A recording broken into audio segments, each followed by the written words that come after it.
하나님의 나라가 내 삶에 라는 제목으로 세 번째 나누는 시간입니다. 하나님의 나라를 나누면서 마태복음 13장을 보려고 하는 제가 가진 입장은 이미 임한 하나님의 나라에 대한 부분입니다. 이미 임한 하나님의 나라가 내 삶에 어떻게 임하는지에 대해서 나누는 것이 13장을 나누는 목적입니다. 다른 분들이 마태복음 13장을 어떤 해석을 가지고 있는지 모르지만 예수님은 하나님의 나라가 이미 임하였다는 사실을 전파하셨습니다. 그렇게 13장의 모든 초점을 미래의 천국으로 보지 않고 내 삶에 임한 하나님의 나라로 보는 것이 가장 적합하다는 생각입니다. 여러분, 예수님의 사역은 하나님 나라를 전하고 가르치고 보여주는 것이었습니다. 복음서를 보면 침례 요한이 잡히고 난 후에 예수님께서 침례 요한 다음으로 하신 말씀이 있습니다. 회개하라, 천국이 가까웠느니라 라는 말씀이죠. 침례 요한은 예수님이 오실 길을 예비하면서 회개하라, 천국이 가까웠다고 그것을 전하였거든요. 근데 침례 요한이 잡히면서 예수님께서 그 뒤를 이어서 하신 말씀이 회개하라, 천국이 가까웠느니라 라는 말씀이었죠. 여러분, 그렇다면 예수님이 전하고 알리고 가르치고 싶었던 하나님 나라는 어떤 나라인가? 세상이 갑자기 변하고 로마의 압제로부터 해방되는 그런 나라가 아니었습니다. 한국 기독교에서 예수를 믿으면 복받는다는 이야기가 되게 유행처럼 번졌었죠. 그런데 여러분, 모든 사람이 잘 되었나요? 그렇지 않죠. 물론 하나님 안에서 누리는 복이 있습니다. 하지만 아무런 근심과 걱정이 없거나 내가 잘 살게 되는 것이 하나님의 나라가 아니라는 걸 우리가 이 역사 속에서 알 수가 있는 거죠. 예수님이 전한 하나님 나라는요, 내가 예언된 그다라는 거예요. 예수님은 오셔서 그랬거든요. 회개하라, 천국이 가까웠느니라 라는 말씀은요, 내가 너희들이 기다리고 그렇게 기다리고 손꼽아 기다렸던 네가 찾았던 메시아다, 내가 그다라는 거예요. 너희를 죄와 사망으로부터 구원할 구원자 라는 사실을 알리는 게 예수님이 전한 하나님의 나라입니다. 그러니 예수님 자신이 하나님 나라 그 자체였던 거죠. 예수님이 전하고 가르친 천국 복음도 이거였어요. 그럼 지난 시간 말씀을 나누었듯이 당시 청중들은 메시아를 기다리던 이스라엘 백성이에요. 그러한 점을 고려할 때 예언된 말씀을 기다렸고요. 그 말씀이 이루어지길 기다린 청중들이 이스라엘 백성이었어요. 근데 그것을 볼 때 예언된 말씀이 이루어주신 예수님, 예수님의 말씀을 듣고 따르는 삶을 하나님의 나라, 천국 복음으로 예수님이 보고 있는 거죠. 오늘 본문을 해석하는 여러 해석들이 있지만 이 본문에서 씨와 누룩은 뭘까? 그건 예수님 자체예요. 오늘 본문과 같은 내용의 누가복음 13장 18절에서 21절을 보면요, 하나님의 나라가 무엇과 같을까에 대해서 예수님이 고민하고 말씀하신 흔적들이 있어요. 그 누가복음 13장 18절을 보면 하나님의 나라가 무엇과 같을까? 라고 고민하고 말씀하기 하세요. 그래서 하나님의 나라를 설명하기 위해 비유한 것이 겨자씨와 누룩이에요. 땅에 심겨진 씨앗, 빵에 조금 넣은 누룩이 자라거나 부풀려져서 풍성해진다는 말씀이죠. 예수님 자신이 이 땅에 심겨진 겨자씨이자 누룩입니다. 그럼 예수님은 이 땅에 심겨진 겨자씨이자 누룩입니다. 예수님으로 인해 하나님의 나라가 더욱 지금까지 커져가고 또 앞으로도 더욱더 커져갈 것입니다. 그래서 예수님이 말씀하신 하나님 나라는요, 잘 사는 게 아니에요. 당시 예수님을 따르던 무리가 가난하고 소외된 자들이 대부분이었거든요. 이 사람들은 하루하루 먹을 걸 걱정하면서 살아갔던 사람들이에요. 근데 그런 그들에게 주고자 했던 하나님 나라는 자신이 예언된 메시아라는 이야기예요. 예수님이 뭘 가르쳤을까요? 그 사람들에게 뭘 가르쳤을까요? 그거는 예언된 말씀이에요. 지금까지 기다리고 손꼽아 기다렸던 그 메시아가 언제 올까에 대한 그 기다림에 대한 가르침이거든요. 그게 하나님의 나라였어요. 생활의 어려움을 몰라서 그런 말씀을 하신 것도 아니에요. 그런 사람들의 삶에 관심이 없어서 그런 이야기를 하신 게 아니에요. 예수님의 관점은 예언된 메시아를 만난 기쁨과 훗날 하나님의 자녀로서 천국에서 사는 것, 잘못된 하나님과의 관계를 수정하여 그 삶에 하나님을 누리며 사는 것이 하나님 나라 그 자체였기 때문이에요. 그러니까 천국이 아니라 예언된 메시아가 와서 하나님과 흐트러졌던 관계가 많이 깨어졌던 이 나라 백성들이 하나님과의 관계를 올바르게 해나가고 그 삶에서 하나님을 경험하며 사는 것, 그것이 하나님 나라였어요. 예수님은 사역을 통해서도 하나님의 나라를 보여주고 가르치셨어요. 그래서 예수님은 기적과 치유 말씀을 가르침과 같은 사역을 통해 하나님 나라의 단편적인 모습들을 볼 수 있게 해주셨어요. 그럼 이사야 61장 1절의 말씀을 보면요, 예수님이 앞으로 어떤 일들을 할 것인지에 대해서 예언해 놓으신 말씀이 있어요. 그 말씀을 보면 이렇습니다. 주 여호와의 영이 내게 내리셨으니 이는 여호와께서 내게 기름을 부으사 가난한 자에게 아름다운 소식을 전하게 하려 하심이라. 나를 보내사 마음이 상한 자를 고치며 포로된 자에게 자유를, 갇힌 자에게 노임을 선포하며 라고 말씀하세요. 그리고 마태복음 11장을 보면요, 침례 요한이 감옥에 갇혀서 예수님께 제자들을 보냅니다. 자신의 제자들을 보냅니다. 보내고 이런 질문을 던집니다. 오실 이가 당신입니까? 근데 이 질문을 했을 때 예수님의 대답이 이러한 대답이었어요.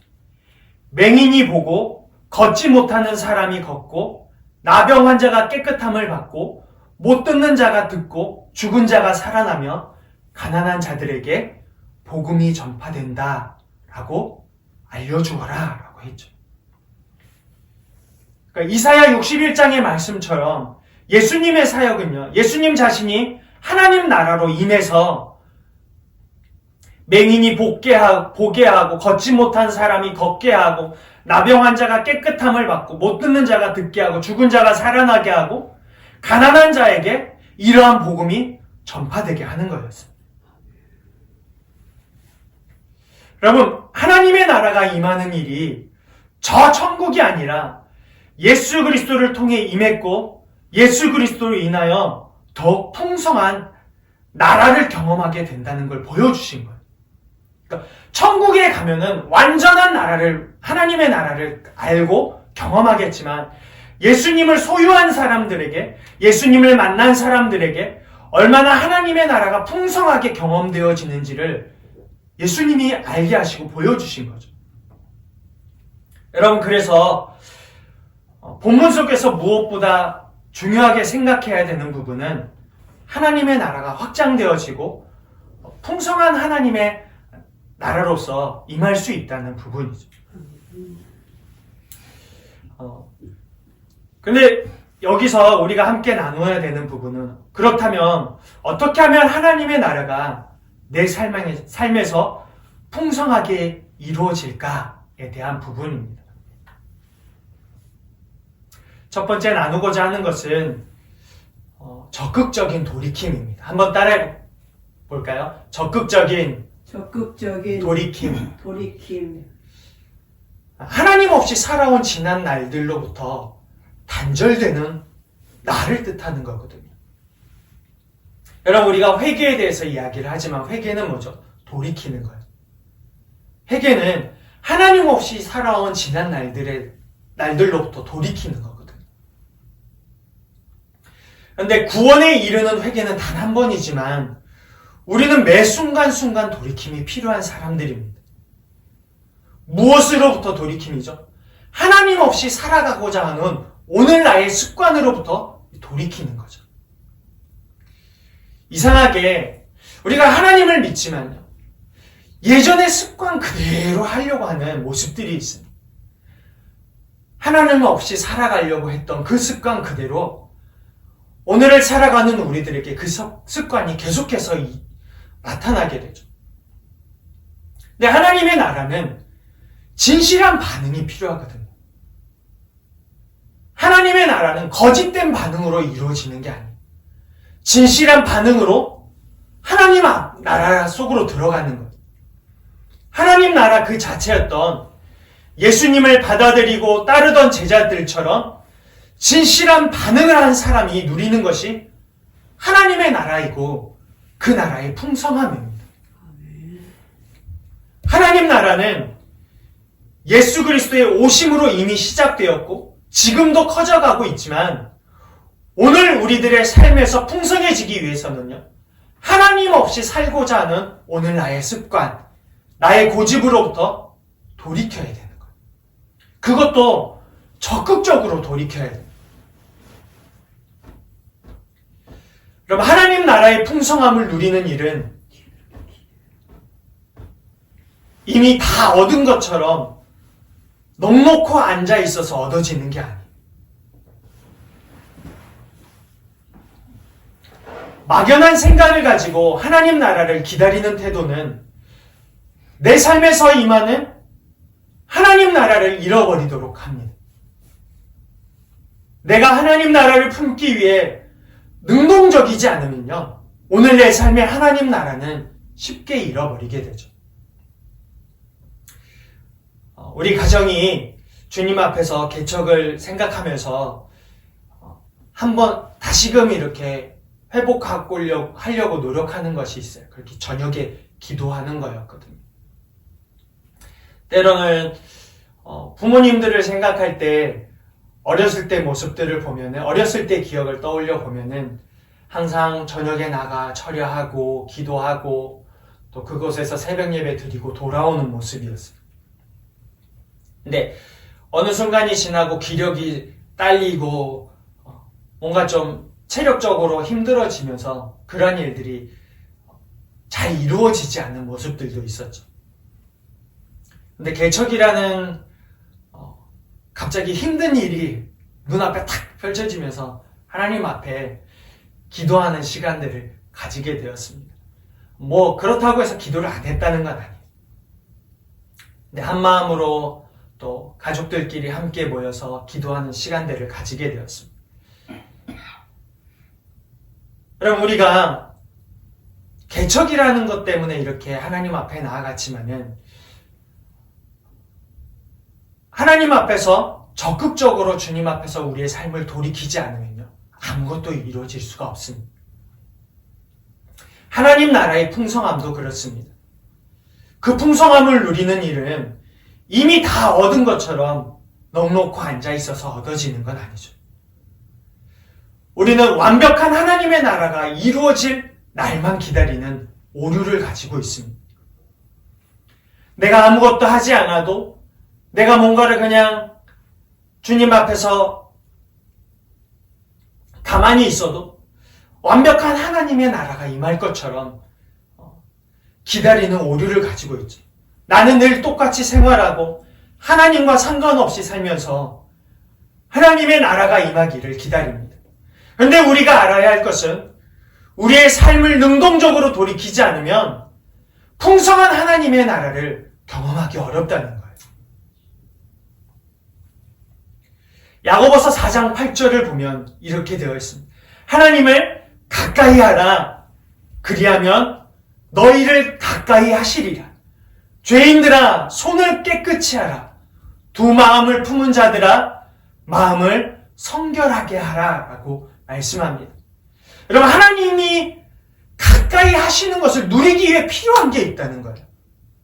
하나님이 나를 가까이 했으면 좋겠는데 하나님이 나를 가까이 하는 그것을 누리기 위한 조건이 필요하대요. 그거는 너희가 가까이 하라는 거예요. 두 마음을 품은 너희 마음을 성결하게 하라고 말씀해요. 우리는 하나님이 나를 가까이 해주셨으면 좋겠다고 말씀하거든요. 이야기를 해요. 하나님이 내 삶에서 풍성하게 경험할 수 있도록 도와주셨으면 좋겠대요. 그런데 성경은요, 오히려 반대로 얘기해요.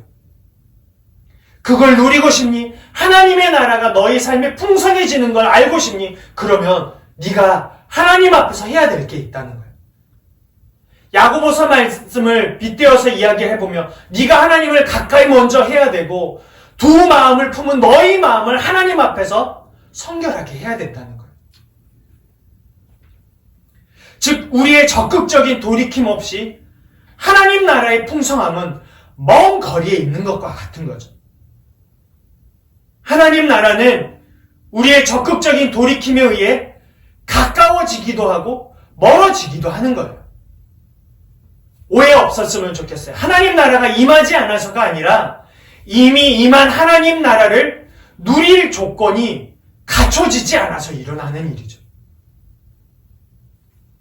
여러분, 핸드폰이 붐이 일어날 때 아무 곳에서나 울리는 벨소리가 문제가 되었습니다. 특히나 어르신들에게 이 핸드폰이 손에 쥐워지게 되면서 기기를 사용할 줄 모르시잖아요. 근데 예배 시간에, 중요한 예배 시간에 막 기도하려고 하는데 띠링띠링띠링 하면, 요즘에는 또 당시에 어르신들은 벨소리가 너무 컸어요. 크기도 하고 또 어떤 분은 트로트가 울리기도 하고 그랬었죠. 근데 조용한 도서관에서도 막 울립니다. 여러 곳에서 벨소리가 울렸죠. 근데 이러한 문제로 인해서 98년에 광고 한 편이 방영되었습니다. 한석규 씨하고 스님이 숲을 걷는 모습이 등장하죠. 그리고 푸른 대나무 숲을 걷는 장면이 나옵니다. 근데 그때 한석규 씨의 대사가 있습니다. 그 대사가 뭐냐면, 또 다른 세상을 만날 땐 잠시 꺼두셔도 좋습니다 라는 대사를 하죠. 이 광고 보셨나요? 그럼 저는 이 광고가 의미하는 바가 크다고 생각합니다. 무언가에 집중하기 위해, 그곳을 누리기 위해 또 다른 세상을 만날 땐 잠시 꺼두셔도 좋습니다. 조용해지면 질 필요가 있습니다. 다른 세상을 만나기 위해 어떤 조건이 필요합니다 라는 걸 이야기해주고 있습니다. 우리의 적극적인 돌이킴, 이것이 풍성한 하나님 나라를 경험하기 위해 우리가 가져야 할 태도입니다. 하나님 없이 살아가려고 하는 우리를 잠시 꺼두고 하나님의 나라에 집중할 수 있어야 하죠. 아무 데서나 울리는 벨소리처럼 아무 데서나 하나님 없이 살아가려고 하는 우리의 고집이 풍성한 하나님 나라를 빼앗기게 합니다. 하나님 없이 살아가려고 하는 우리의 태도에서 적극적으로 돌이킬 수 있는 모두가 되어지길 여러분 주님의 이름으로 축복합니다. 아멘. 두 번째, 하나님 나라의 풍성함을 경험하기 위해서 두 번째 나누고자 하는 것은 그럼 세상 나라에 대한 기대감을 잠재울 수 있어야 됩니다. 한번 따라해 봅시다. 세상 나라에 대한 기대감을 먼저 잠재울 수 있어야 한다. 그러면 하나님 나라의 풍성함이 이루어지지 않는 이유는요, 세상 나라에 대한 우리의 기대감 때문입니다. 내가 속한 지금이 풍성하고 살기 좋은 나라가 되길 원하는 일은 우리를 끊임없이 유혹해요. 우리 지난주에 이야기를 나누었지만 가시밭에 대해서 이야기를 나누었지만 가시밭이 무슨 이야기를 담고 있었죠? 세상 염려와 근심과 이런 것들이 닥쳐올 때, 환란이 닥쳐올 때 재물의 유혹 때문에 하나님께서 주신 것들을 잃어버리게 된다고 했죠. 그럼 우리 안에 하나님 나라의 풍성함이 이루어지지 않는 이유는 세상 나라에 대한 우리의 기대감이에요. 이 땅을 살면서 가난한 것, 슬픈 것, 불편한 것을 좋아하는 사람은 아무도 없습니다. 편하고 잘 살고 기쁨이 가득하길 원하죠. 저도 그렇습니다. 저도 편하길 원하고요. 또 잘 살고 싶고 또 행복한 일이 많아지길 원합니다. 그런데 그것이 저의 바램이나 저의 뜻과는 상관없이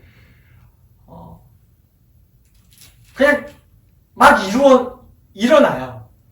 잘 살고 싶지만 그렇지 못할 때도 있고, 행복하길 원하지만 행복하지 않다는 생각이 들 때도 있고, 편하고 싶지만 편하지 않은 일들이 일어나죠. 그러나 이 나라가 잘 살고 못 살고 상관없이 하나님의 나라가 임하는 것이라고 성경은 말해주고 있습니다. 우리의 어떠한 이러한 기대감과 상관없이 하나님의 나라는요, 우리의 잘 살고 못 살고와 상관없이 하나님의 나라가 임하게 된다는 것을 성경은 말해주고 있어요.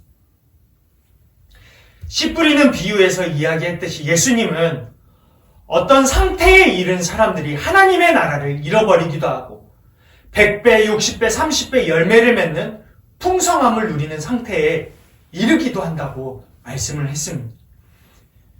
풍성함을 누리는 사람들은 예수 그리스도를 받아들인 사람이에요. 그리고 그 말씀을 듣고 따라가는 사람들이에요. 그 사람들이 복된 사람이라고 예수님께서 말씀하셨죠. 여러분, 그러기에 가난해서 편한 생활을 하지 못해서 하나님의 나라가 임하지 못하는 게 아니에요. 성경에서는 이 세상 나라가 내 뜻과 나의 바람을 벗어날지라도, 나의 뜻과 상관없이 벗어날지라도 하나님의 나라는 임하고 풍성해진다고 가르쳐주고 있습니다. 그런데 우리는 내가 꿈꾸는 것이 비껴나갈 때 마치 하나님의 나라도 끝나버린 것처럼 생각을 하게 되는 거죠. 내가 꿈꾸는 나의 나라가 비껴나갈 때, 내 생각과 상관없이 비껴나갈 때 편하지 않고 아픔이 있고 슬픔이 있는 그 순간 하나님의 나라도 끝나버린 것처럼 생각을 해요.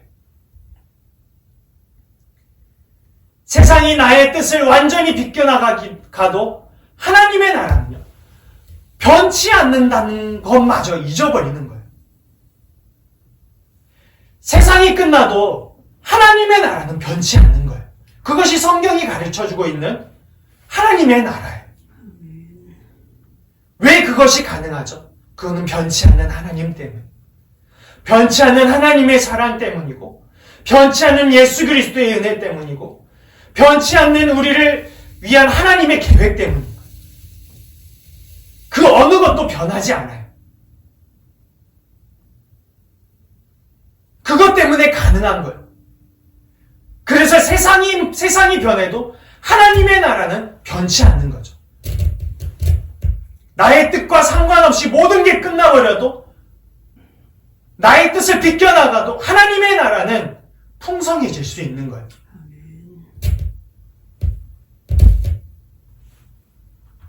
하나님의 나라의 시작은 하나님이 만들어 놓으신 거예요. 변치 않는 하나님이 만든 것이기에 세상이 변하여도 이 나라는 변하지 않는 하나님의 나라입니다. 단지 이 하나님의 나라가 임하고 풍성해지길 위해 세상 나라에 대한 기대를 잠재우고 우리를 향한 변치 않는 하나님 나라를 선물하시는 예수 그리스도를 소유해야 되는 거예요. 세상 나라가 하나님 나라는 아니에요. 세상 나라를 하나님의 나라로 생각하는 순간 거짓된 하나님 나라를 꿈꾸게 되는 거예요. 세상 나라를 하나님의 나라로 생각하는 순간 거짓된 것을 꿈꾸며 살아가게 되는 거죠. 거짓된 것을 꿈꾸게 되는 순간, 그 꿈이 사라져버리는 순간, 나의 뜻과 상관없이 비껴나가게 되는 순간 하나님의 나라도 끝나는 것처럼 생각하게 되는 거죠. 하나님의 나라는 하나님과 함께하는 나라입니다. 하나님의 나라는 세상과 함께하는 게 아니라 하나님과 함께하는 나라입니다. 하나님과 함께하는 장소, 하나님과 함께하는 시간이 하나님의 나라이고 하나님 나라를 풍성하게 하는 통로입니다. 우리가 이 세상에서 하나님의 나라를 누리고 그 나라의 풍성함을 누리기 위해서는 세상 나라에 대한 기대감을 잠재워야 해요. 세상 나라에 대한 기대를 잠재우고 그곳에서 하나님의 나라가 어떻게 이루어질지를 생각해야 되는 거죠. 예수 그리스도께서 이 땅에 오셔서 하나님 나라를 말씀하셨을 때 그 나라를 살기 좋은 세상 나라로 만들지 않으셨어요. 내가 이 땅에 내려와서 이 땅을 살기 좋은 나라로 만들게라고 말씀하지 않으셨어요. 오히려 병들고 슬픔이 있는 가난한 자들의 삶 속에 들어가셔서 예수님 자신을 받아들인 사람들에게 하나님의 나라가 이루어지고 풍성해지도록 하신 거죠. 결국 예수님이 주고자 했던 하나님 나라는 예수님 그 자체를 누리는 삶이에요. 세상을 누리는 삶이 아니라, 좋은 걸 누리는 삶이 아니라 예수님 그 자체를 누리는 삶이에요. 예수님 자체가 세상을 향한 하나님의 뜻이었고, 예수님 자체가 구원의 계획이었고, 죄와 사망으로부터 모든 억눌린 자들을 해방하는 하나님의 뜻 자체였기 때문입니다. 하나님 나라의 풍성함은 세상이 좋아지는 것이 아니라 예수 그리스도께서 오늘 나를 위해 하신 모든 일을 마음과 생각과 모든 삶을 통해 누리며 살아가는 겁니다. 여러분, 그러기 위해 내가 원하는 세상 나라에 대한 기대감을 잠재워야 하죠. 예수님이 십자가에서 죽임당하셨을 때 제자들이 뿔뿔이 흩어졌거든요. 그들도 예수님을 통해서 얻고자 한 나라가 있었어요. 어떠한 제자들은 하나님 나라에 가면은, 천국에 가면 주님의 좌우편에 앉게 해달라고 했어요. 그들이 원하는 하나님의 나라가 있었어요. 근데 예수님이 십자가에서 죽임당하셨을 때 제자들이 뿔뿔이 흩어졌어요. 그 나라가 꿈꾸던 나라가 비껴나가 버렸거든. 그리고 제자들이 취한 태도는 예전의 생활로 돌아가는 거예요. 그들이 예전 생활로 돌아가게 되면서 제자들의 삶에 하나님 나라는요, 완전히 사라져 버렸어요. 다시 업으로 생활하게 되고, 하나님을 잊어버리게 되고, 메시아에 대한 하나님이 임하였던 사실을 까마득하게 잊어버리면서 살아가게 되었어요. 아무것도 남지 않게 되었죠.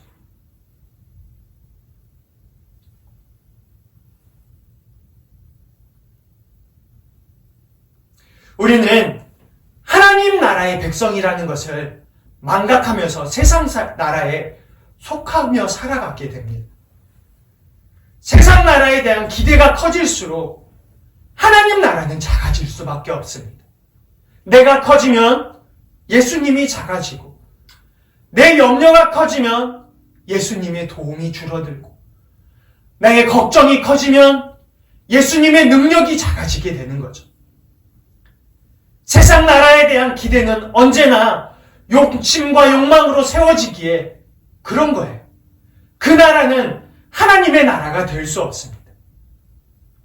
풍성한 하나님 나라란 그 나라가 더욱 확실해지고 더 활발해지고 더욱 누려지는 거예요.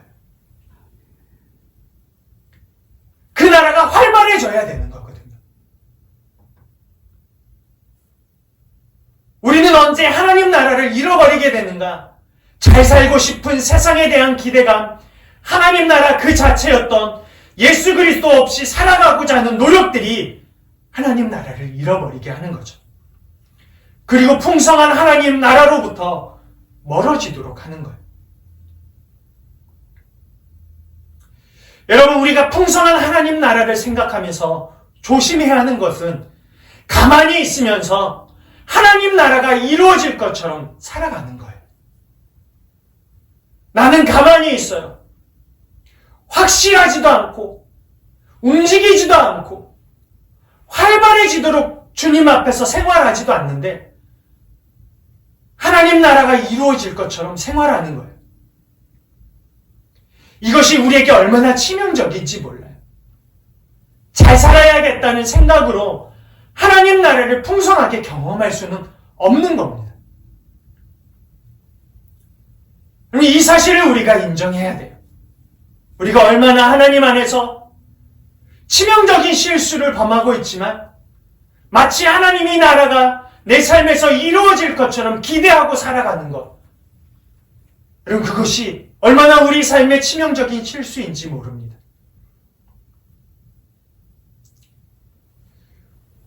오늘 여러분은 어떤 모습으로 살아가고 있으세요? 잘 살고 싶다는 생각, 돌이키지 않는 나의 삶으로 인해 하나님이 나에게 주고자 하는 풍성한 하나님의 나라를 잃어버리고 있진 않으세요? 여러분, 무엇으로 인해 하나님의 풍성한 하나님의 나라를 잃어버리게 되었습니까? 그 잃어버린 하나님의 나라를 다시 풍성하게 경험할 수 있게 되기를 주님의 이름으로 축복합니다. 아멘. 우리의 실수를 인정하고 그 모습 속에서 다시금 주님 앞에 나아가 그 나라가 확실해지고 활발해지고 더욱 누려지는 저희들의 삶이 되기를 주님의 이름으로 축복합니다. 아멘. 아멘.